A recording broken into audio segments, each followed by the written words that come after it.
Rekaman serangan terhadap titik peluncuran UAV Angkatan Bersenjata Ukraina ramai beredar di media sosial Telegram pada Kamis 14 November 2024. Tepatnya di wilayah Kashkarovka, arah Kherson, pasukan Rusia mengidentifikasi posisi pertahanan militer Ukraina. Kemudian tidak tanggung-tanggung melayangkan serangan brutalnya pada titik personel musuhnya yang terdeteksi. Tidak hanya itu, sejumlah tempat perlindungan dan titik peluncuran UAV Ukraina turut dihancurkan dengan lemparan granat dari quadcopter Rusia.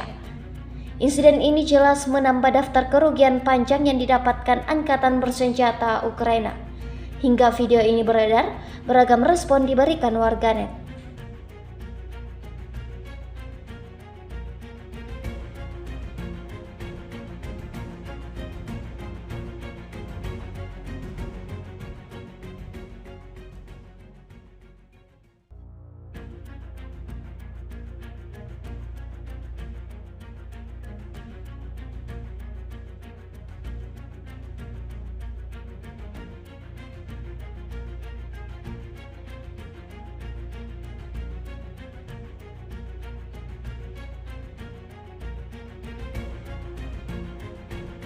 Download Tribun X sekarang, menghadirkan lokal menjadi Indonesia.